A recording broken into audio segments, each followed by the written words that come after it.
बहुत बहुत स्वागत है आप सभी का आपके अपने YouTube channel Shukla study point में। मैं शिवम शुक्ला आप सभी दोस्तों का हार्दिक स्वागत करता हूं। दोस्तों बीएससी पार्ट 3 अर्थात बीए तृतीय वर्ष में आप हैं या फिर बीए थर्ड ईयर में हैं या फिर बीएससी थर्ड ईयर में बीएससी तृतीय वर्ष में है या फाइनल ईयर, कुछ भी आप बोले, जो भी आपको सुटेबल लगो, जो भी आप आपकी यूनिवर्सिटी आपके उसमें पेपर में लिखती हो, तो उसी का ये पेपर है। एग्जामिनेशन है आपका 2022 का एग्जामिनेशन है, आपके समक्ष यहाँ पर दिखाई पड़ा होगा। 2022 का ये पेपर है और आपको यहाँ पर बताते हुए बड़ा हर्ष हो रहा है कि ये जियोग्राफी का पेपर है, सेकंड पेपर है जियोग्राफी का, और इन्वायरमेंटल स्टडीज इसका नाम है पेपर का, या अर्थात पर्यावरणीय अध्ययन। और इससे पहले पेपर 1 का वीडियो हमने आपको दे दिया है और आपकी यूनिवर्सिटी में यही प्रश्न आएंगे, ये बात आप मेंशन कर लीजिएगा। अगर आपके पेपर का नाम इन्वायरमेंटल स्टडीज है तो आपके पेपर में भी यही प्रश्न देखने को मिलेंगे। और एक बार जा करके आप मेरे द्वारा बताए गए जो मॉडल पेपर है उस मॉडल पेपर को आप देख लीजिएगा। निश्चित तौर पर सारे के सारे प्रश्न के जो उत्तर हैं आपको वहाँ पर मिल जाएंगे और बहुत सारी जानकारी उस वीडियो के माध्यम से आपको मिलेगी। तो एक बार जरूर आप विजिट करेंगे मॉडल पेपर में। आप यूट्यूब पर सर्च करिएगा, शुक्ला स्टडी पॉइंट लिख करके सर्च करिएगा। जब भी सर्च करिएगा geography paper 2 BA third year Shukla study point last में लिख दीजिएगा, लास्ट में शुक्ला सर लिख दीजिएगा। कुछ भी लिखेंगे तो आप मेरी वीडियो पा सकेंगे।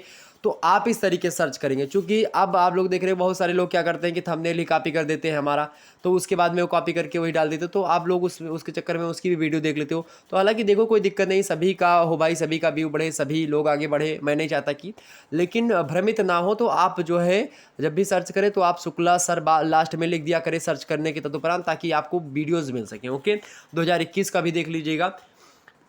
तो ये सेकंड पेपर है इन्वायरमेंटल स्टडीज। टाइम आपको 3 आवर्स का दिया गया था। मैक्सिमम मार्क्स आपके 65 के थे, ये बात ध्यान रखेंगे।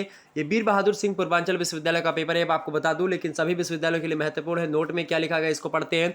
Attempt question from all section as per instruction, credit will be given to suitable sketch and जो है डायग्राम्स। आपसे कह रहा है कि सभी खंडों से निर्देशानुसार प्रश्नों के उत्तर दीजिए। उपर्युक्त रेखा चित्रों एवं आरेखों को महत्व दिया जाएगा। ओके, उपयुक्त रेखा चित्रों एवं आरेखों को महत्व दिया जाएगा। ये बात भी यहाँ पर मेंशन करी गई है कि अगर आप जियोग्राफी में अच्छे तरीके से रेखा चित्रों का प्रयोग करके या फिर कोई चित्र बना करके या फिर आरेख बना करके आप उसमें डाटा कलेक्शन करते हैं, या फिर जो भी आपको उचित लगे अच्छे तरीके से खूब लिखने का प्रयास करते हैं, रेखा चित्र विधि शैली का प्रयोग करके आप अपनी कॉपी लिखना चाहते हैं, तो उसके लिए आपको अलग से महत्व दिया जाएगा। आपको आपके नंबर जो है अच्छे मिलेंगे आपको, ये कहने का मतलब भैया। और आप देख ले यहाँ पर सकते हैं section A, section B, section C, 3 खंडों में आपका पेपर बटा होता है। सेक्शन ए यानी खंड आ, very short answer type question यहाँ से पूछे आते हैं, नहीं आते लघु उत्तरीय टाइप के प्रश्न है ये।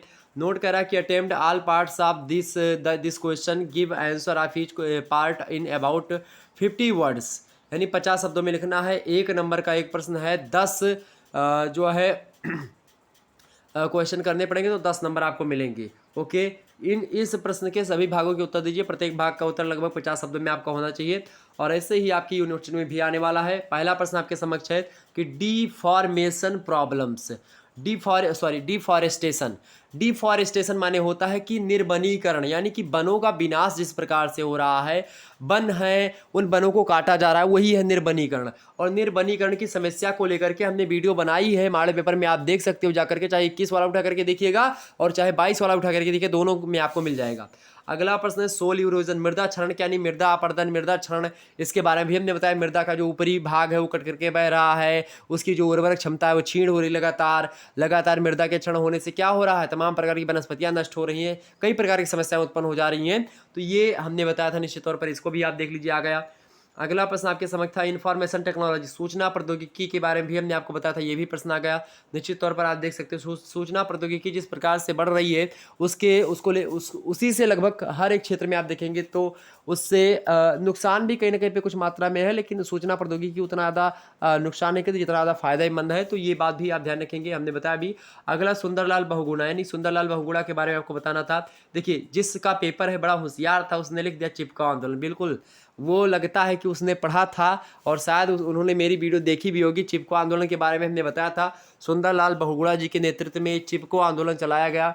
इसमें होता था क्या कि पेड़ों को चिपक जाते थे लोग पकड़ करके, जब पेड़ों को काटने के लिए लोग आते थे, तो निर्वनीकरण की समस्या को कहीं ना कहीं पे ये खत्म करने में महत्वपूर्ण सिद्ध आंदोलन था चिपको आंदोलन। नेक्स्ट प्रश्न है 5वां नंबर, कॉन्सेप्ट ऑफ इकोलॉजी, पारिस्थितिकी का सिद्धांत बताइए। मोस्ट इंपॉर्टेंट है, इसके बारे में भी हमने बताया है, तो ये भी प्रश्न आ गया। एक भी प्रश्न देखिएगा आपसे इधर उधर नहीं जो है भटका है, सब के सब आए हुए हैं। अगला प्रश्न आपका फूड सिक्योरिटी इन इंडिया यानी भारत में खाद्य सुरक्षा, इसको लेकर के भी हमने बताया था।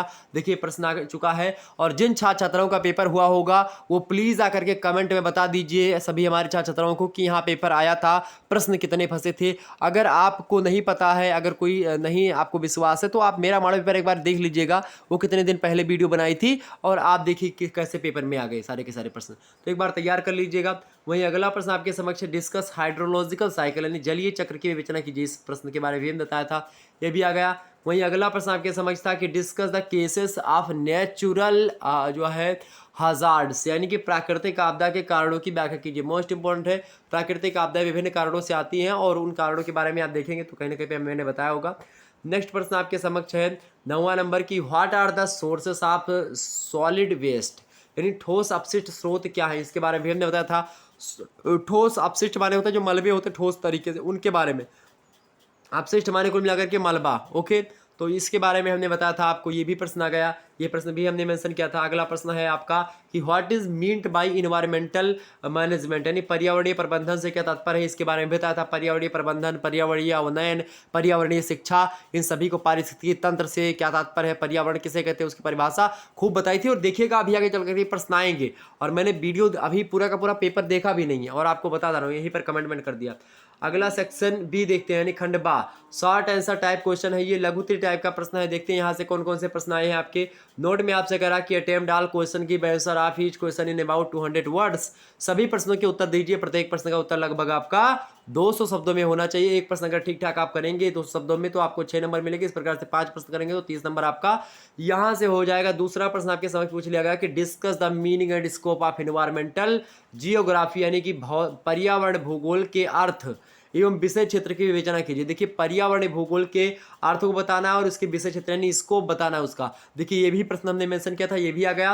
वहीं अगला प्रश्न और करके दिया गया था, मान लीजिए ये प्रश्न आपको नहीं पता है तो मत करिए, इसके स्थान पर ये प्रश्न आप कर सकते थे। क्या प्रश्न है कि describe global warming and it's जो है एवरेज इफेक्ट्स, सॉरी जो है एडवर्स इफेक्ट, यानी आपसे कह रहा है कि जो भूमंडलीय तापन या फिर जो वैश्विक तापन जिसको आप कहते हैं ग्लोबल वार्मिंग, तो उसके वैश्विक तापन और इसके दुष्प्रभाव क्या क्या पड़ते हैं इसका वर्णन करना था। वैश्विक तापन की समस्या को विस्तार से हमने समझाने का प्रयास किया है, आप लोगों ने अवश्य इसको देखा होगा। निश्चित तौर पर आप बहुत ही एंजॉय फील किए होंगे, पेपर में बहुत ही अच्छा लगा होगा कि सारे के सारे प्रश्न आपके आ रहे हैं। वहीं अगला प्रश्न आप देखिएगा, मेरे पास तीसरा नंबर प्रश्न है। तीसरा नंबर प्रश्न है कि explain the relationship between environment and development, पर्यावरण और विकास के मध्य संबंधों की व्याख्या कीजिए। मोस्ट इंपोर्टेंट प्रश्न है, पर्यावरण विकास के बीच में संबंधों को लेकर के हमने इस प्रश्न को भी मेंशन किया था। अगला प्रश्न वहीं पर दिया गया था अथवा करके, वो प्रश्न नहीं पता तो इसके स्थान पर ये कर सकते थे। प्रश्न था कि what is an ecosystem, describe the जो है फंक्शनिंग ऑफ इकोसिस्टम, यानी कि पारिस्थितिकी तंत्र जो है वो क्या है, इसकी कार्यविधि का वर्णन कीजिए। देखिए ये प्रश्न आ गया, मैंने अभी शुरुआत में बताया था कि पारिस्थितिकी तंत्र, पर्यावरणीय, इन सभी के बारे में प्रश्न आएगा, और देखिए आ रहा है और अभी और भी आ सकते हैं। ओके, देखिए अगला प्रश्न वायु प्रदूषण को लेकर के बताया था, ये भी आ गया। देखिए discuss the sources and types of air pollution, वायु प्रदूषण के स्रोत कौन कौन से, यानी कि वायु प्रदूषण कहाँ कहाँ से होता है, किससे होता है और कितने प्रकार का होता है वायु प्रदूषण, इसके बारे में भी आपको बताना था। निश्चित तौर पर भी प्रश्न आ गया। वहीं आर करके आपको अथवा प्रश्न दिया गया था, मतलब कि अथवा करके दूसरा प्रश्न दिया गया था कि name the important social movements in the field of environment, यानी पर्यावरण के क्षेत्र में पर्यावरण के क्षेत्र में प्रमुख सामाजिक आंदोलनों के नाम बताइए। और निश्चित तौर पर सामाजिक आंदोलनों के नाम हमने विस्तार से आपको बताए थे, और भी पर्यावरणीय जो आंदोलन चलाए गए उनके भी हमने बताए थे, तो आप लोगों ने देखा होगा उसको निश्चित तौर पर। वहीं अगला प्रश्न आप देखिएगा, 5वां नंबर प्रश्न है कि राइट एंड यस से on environmental effect and economic growth of जो है नर्मदा वैली, नर्मदा घाटी के आर्थिक विकास एवं पर्यावरणीय प्रभाव पर एक निबंध लिखिए। इस प्रश्न के बारे में भी हमने बताया था। देखिए सारे के सारे प्रश्न आ रहे हैं, निश्चित तौर पर एक भी प्रश्न नहीं छूट रहा है। वहीं अगला प्रश्न और करके दिया गया था, देखिएगा कि एनर्जी फ्लो इन इकोसिस्टम, यानी कि पारिस्थितिकी तंत्र में ऊर्जा प्रवाह, इसके बारे में पूछा गया था। मोस्ट इंपोर्टेंट प्रश्न है, एक बार पढ़ लीजिएगा। अगला प्रश्न आपके समझ पूछा गया था, 6वां नंबर प्रश्न देखिएगा। 6वां नंबर प्रश्न है कि इफेक्ट प्रश्न क्या आपसे पूछा गया है कि effect of population explosion on the जो है इन्वायरमेंट, यानी जनसंख्या विस्फोट का पर्यावरण पर प्रभाव, इसके बारे में भी बताया। जनसंख्या विस्फोट का क्या प्रभाव पड़ता है इसके बारे में बताया था, और ये भी प्रश्न आ गया। वहीं अगला प्रश्न देखिएगा, और करके आपसे पूछा गया था अथवा करके कि explain the significance on off environmental education, यानी पर्यावरणीय शिक्षा के महत्व का मूल्यांकन कीजिए। हमने शुरुआत में बोला था कि पर्यावरणीय शिक्षा को लेकर के हमने बताया है, प्रश्न आएगा तो आएगा, और देखिए लिए आ गया निश्चित तौर पर। अब आपको एकदम से कॉन्फिडेंट हो गया, बिल्कुल ओके। आगे देखते हैं, अगला प्रश्न आपके समक्ष है सेक्शन सी। तो बिल्कुल कॉन्फिडेंट रहिए, अपने पॉजिटिव वे में जाकर के पेपर दीजिएगा, निश्चित तौर पर आपको सफलता मिलेगी। कॉपी कैसे लिखनी इसको लेकर के वीडियो मेरे चैनल पर पड़ी हुई है, उसको देख लीजिएगा। अगर कहिए तो कॉपी लिखन के लेकर के मैं एक वीडियो और आपको बना दूंगा, तो आप लोग उसको देख लीजिएगा। सेक्शन सी से यानी खंड 7 से प्रश्न पूछा गया कि लॉन्ग आंसर टाइप क्वेश्चन, दीर्घ उत्तर टाइप का प्रश्न है। देखते हैं क्या क्या प्रश्न इसमें पूछा गया। नोट में कह रहा है आपसे कि attempt any 2 question, give answer of each question in about 500 words. 500 शब्दों में एक प्रश्न का उत्तर लिखना है। 5 प्रश्न दिए जाएंगे, 5 प्रश्न इसमें से केवल 2 प्रश्न के उत्तर देने, किन्हीं 2 प्रश्नों के उत्तर दीजिए। प्रत्येक प्रश्न का उत्तर लगभग 50 मतलब 5 शब्दों में देना है। 12.5 नंबर एक प्रश्न के आपको मिलेंगे, 25 नंबर यहाँ से आपको मिल जाएंगे। प्रश्न क्या भाई, 7वां प्रश्न है कि describe verify various kinds of water pollution and method of reduce such pollution, विभिन्न प्रकार के जल प्रदूषण का संक्षिप्त वर्णन कीजिए व इस प्रकार के प्रदूषण को कम करने की विधियां बताइए। मोस्ट इंपॉर्टेंट प्रश्न है, पढ़ लीजिएगा। जल प्रदूषण के बारे में बताया भी हमने कि ये प्रश्न आएगा, और आ गया प्रश्न। अगला प्रश्न आपके समक्ष है कि discuss the cases and evidences of global climate change, यानी वैश्विक जलवायु परिवर्तन के जो कारण हैं उनके बारे में बताना था, और साक्ष्यों, यानी कि जो साक्ष्य है उसको लेकर के वैश्विक जलवायु परिवर्तन के जो साक्ष्य हैं, अर्थात किन आधारों पर हम कह सकते हैं कि जलवायु का परिवर्तन हुआ है, उन आधारों को भी पेश करना था आपको। निश्चित तौर पर इस प्रश्न को भी हमने रखा था परिमाण पेपर में। इस प्रश्न का उत्तर शायद ना बताया हो, लेकिन प्रश्न को मेंशन जरूर किया होगा। अगला प्रश्न है discuss biosphere and as an ecosystem, यानी जैवमंडल की एक पारिस्थितिकी तंत्र के रूप में विवेचना कीजिए।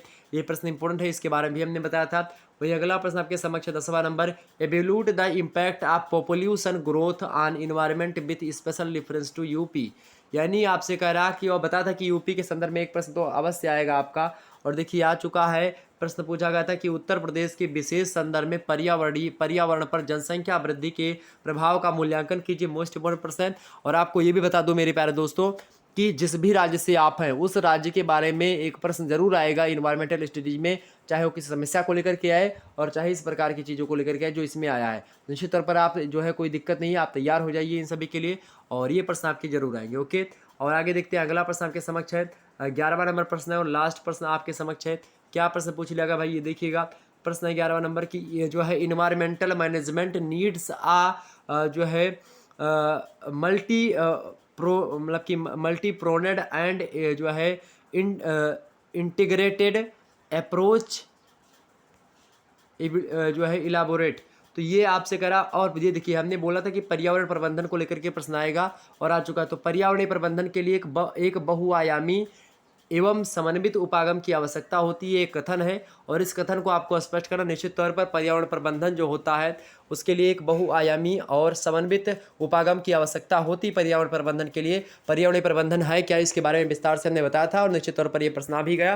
तो इस प्रकार से इतने ही प्रश्न आपके इंपॉर्टेंट थे जो कि हमने बता दिया, और इसी प्रकार सेम आपका मॉडल पेपर आएगा। तो आप लोग एकदम से चुस्त हो जाइए, दुरुस्त हो जाइए, आसानी से पढ़िए, और हर एक प्रश्न को आप चीट करके आओगे निश्चित तौर पर। यह मैं दावे के साथ बोल सकता हूँ, जिस प्रकार से इस पेपर में मेरे द्वारा बताए गए मॉडल पेपर से तमाम सारे प्रश्न आए थे, इसी प्रकार से आपके भी यूनिवर्सिटी में वही प्रश्न आएंगे जो हमने यहाँ पर बताया। और इन प्रश्नों को खास करके आप तैयार कर लीजिएगा। आप एक बार मॉडल पेपर को और देख लीजिएगा, ठीक है। मिलते हैं फिर नेक्स्ट वीडियो में, तब तक के लिए जय हिंद, जय भारत। आप सभी का बहुत बहुत धन्यवाद हमारे से जुड़ने के लिए। इसी प्रकार से अपना प्यार दुलार हमेशा बनाए रखिएगा। और आपको बता दूं कि इसी प्रकार से अन्य सब्जेक्ट की वीडियोस को लेकर के भी मैं लगातार देता रहता हूं, सबके जो है सिलेबस को ध्यान में रखते हुए मॉडल पेपर देता हूं, और साथ ही साथ जो यूनिवर्सिटी के पेपर होते हैं उसको भी आपके समक्ष एनालिसिस करने का प्रयास करता हूं। मिलते हैं फिर नेक्स्ट वीडियो में, धन्यवाद आप सभी का।